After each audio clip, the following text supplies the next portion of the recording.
What's going on, guys? Hopping on just to have a little chit chat about watered down people. Watered down people. So, I recently had an experience that once again just confirms that this YouTube platform, with people talking about them being gang stalked and being TIs, just full of a bunch of lying, weak, watered down people. Watered down. And they're so afraid to be confronted with anybody that they know can see through the bullshit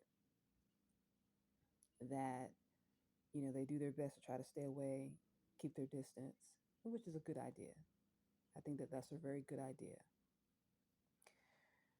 um, I just kind of want to talk a little bit about something that I seen that kind of sparked these thoughts in my mind about fake people and why real gang stalked people end up staying in these situations for multiple years, long periods of time, because they're surrounded by cowards. They're surrounded by people who are selfish and people who are willingly misled about the world they live in and about what is true. So recently I seen Taraji P. Henson. She's an actress. She was giving an interview and she was very upset about the pay that she was receiving. She says she's being underpaid and has been underpaid for a very long time. I think she said about a decade. And she gave her numbers, and yeah. But it wasn't just her. There was a couple other people who were talking about movies they had been in, and they only been paid like $7,000, $6,000. I thought that was like really crazy. Like, why would you even accept that? Why would you even allow yourself to be so lowballed? You know. And then I started thinking about the story I seen about this rapper named Master P. Master P is a mogul now, um, but he used to be a big time rapper and clothes designer, and he was out during the 90s and very, very, very successful. And his story is something that I feel like is very important pertaining to what I am trying to explain, because he um, he didn't have the typical Hollywood team. He sold his music out of the back of his car. He didn't have a handler slash um, agent. He didn't have anyone telling him what to do. He didn't have a distributor. He didn't have anyone paying for anything for him. He paid for all of his responsibilities pertaining to him getting his music distributed himself. And because of that, there was no middleman. And he didn't have to deal with, the abuse of Hollywood trying to enslave you and tell you what you have to do in order for you to get what you deserve from your own talent.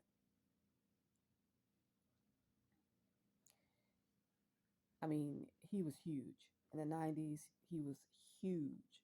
And I can only imagine, the money he made, and if it wasn't going to him, and how much money it would be going to, this manager or this agent or whoever it was that was sponsoring him, and how he probably would have ended up being broke. Well, today he's still worth quite a bit of money.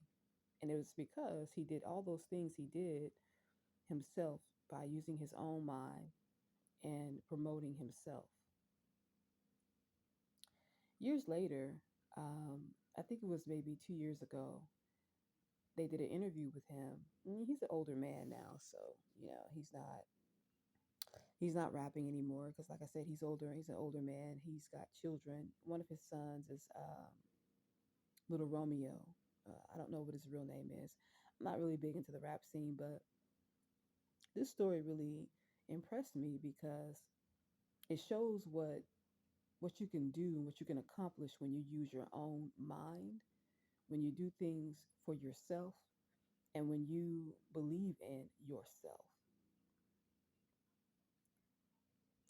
So, like I said, fast forward to a couple of years ago, someone was interviewing him and they were asking him how did he escape, the secret societies and these Jews who are in Hollywood running these melanated people into the ground. He said, "Oh, I didn't escape that." He said, "Yeah, they came to me and made some offers many, many times. And when I refused, they began threatening me and telling me that they were going to do this, and this, and X, Y, and Z, and pretty much telling me that, you can't make all this money without us having a part in it and taking a piece." And he said, "Well, no, I'm not going to do that because that just sounds like a very, unbalanced deal for me." And so they, started threatening him and saying that they were going to do this and this and this to him or whatever. And I'm not a proprietor of violence, but the way he handled this gave me chills. He said, "I'm from the street, and I have a whole lot of people who are from the street who are on my side, who have my back. And if you want to go to war, we can go to war." And of course, they took him up on his offer, and they began, coming at each other with what they had as far as the muscle behind each team. Hollywood Devils brought their devils, and Master P brought his street friends and the people that had his back from the streets. And they let them know, you're not going to just come in here and take what's mine without a fight. Again, I'm not a proprietor of violence. I'm not saying that you should be violent or meet violence with violence, but sometimes that's what's required. This story um, resonates with me because I see all the cowards in this community of people who call themselves TIs, and how everyone's so afraid to do anything. Everyone's so afraid to move, but then they wonder why they're always getting bitched.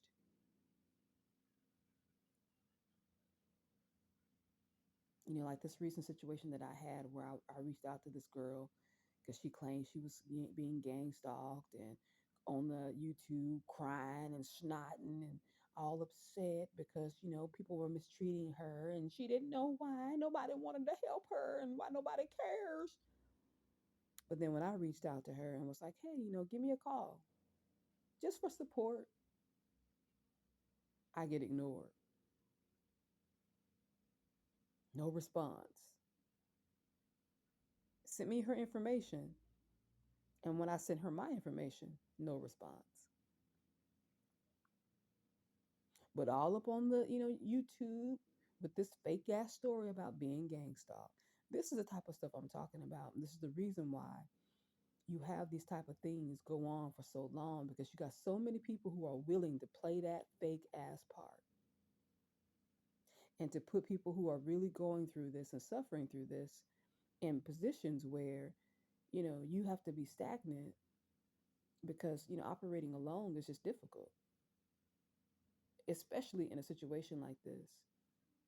But not only that, when you have somebody that scrolls across and sees, oh, GameStop, what's that?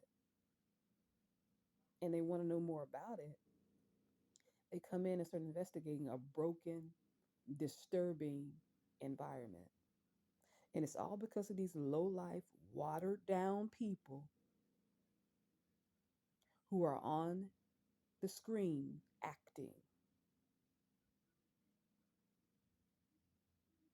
pretending, and making it very difficult and very hard for real ones to get the support and the exposure that they need. Like I said, I mean, I'm perfectly fine rolling alone and being by myself. I operate better that way. And every now and then, I'll try to reach out and try to see if there's someone that I can link up with to get some things done, because obviously that's going to be the quicker way and the more productive way to get something done. And every now and then I'll reach out to someone that I feel like might be in distress and, want to just have a conversation, just want to have, an exchange. But I rarely do that because I, again, I keep discovering how fake these people are and how all they're doing is on YouTube spreading propaganda. Anyway, just felt the need to get on and discuss that and just kind of, talk about that because it, again, like I said, I talked to Taraji P. Henson, who's an actress, and she was crying about how she doesn't get paid. But it's like, where's your team? Where's your people that came with you so that you can be successful in this very hostile environment? See, that's the thing. She didn't have her team. She doesn't have a team that's going to go to bat for her so that she's not being solicited in unsavory ways, inappropriate ways. So she's not having to trade her talent and do things, extra things that are completely depraved in order for her to be successful.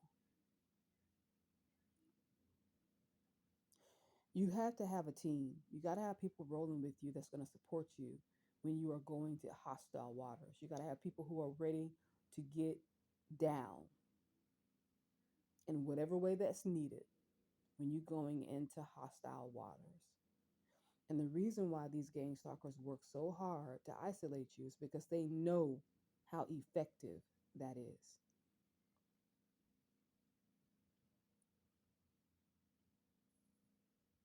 Anyway, just wanted to chat.